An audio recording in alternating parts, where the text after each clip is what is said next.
A 10-year debate over public access to Oswego Lake is a step closer to resolution. On Tuesday, a Clackamas County judge ruled on phase 1 of the two-phase case, saying the public has the right to the water in the lake. But now the question remains, what about using public parks in Lake Oswego to access that water? Fox 12's Connor McCarthy is live now in Lake Oswego Forest tonight. And Connor, that question is still a few months away from being answered, right?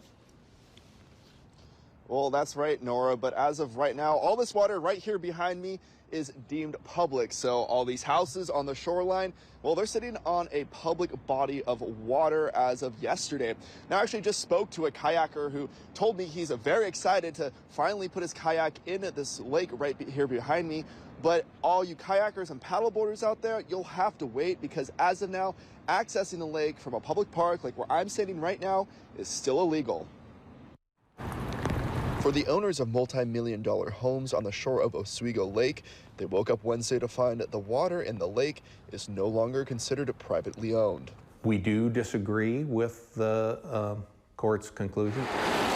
Jeff Ward is the general manager of the Lake Oswego Corporation, the nonprofit that maintains and operates the Oswego Lake for its members that live on the shore. We strongly disagree with them, but at this point, the court has ruled that there will be a phase 2 of the trial, and so we go forward with phase 2 of the trial. Tuesday, Clackamas County Judge Anna Linger ruled the water in Oswego Lake is navigable and falls under the public trust doctrine.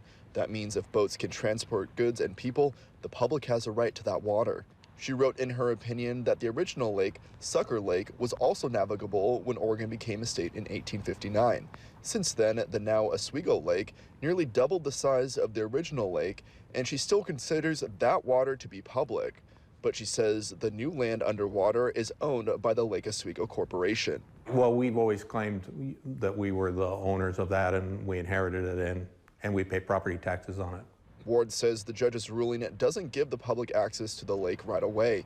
The court still needs to rule on phase 2 of the case. This involves a city resolution that bans access to the lake from waterfront public parks. The reasonableness of that resolution and those park rules will be addressed in the next trial. So this really doesn't change anything right now. We're continuing to manage the lake as we always have. For the lake to truly become public, the court will have to find the resolution passed in 2012 as unreasonable in keeping the public from accessing the water. So for now, the houses around Oswego Lake will still have private access. We look forward to the ultimate conclusion of this litigation. And Pete and Nora, I also reached out to the plaintiff's lawyers today, but I didn't hear back. Now, the city attorney for Lake Oswego says the city doesn't have an opinion on the ruling for phase 1 because the city wasn't part of that. But for phase 2, they are part of that phase, and the trial for that will start on July 18th.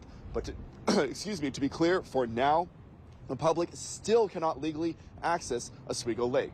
Live in Lake Oswego, Connor McCarthy, Fox 12 Oregon.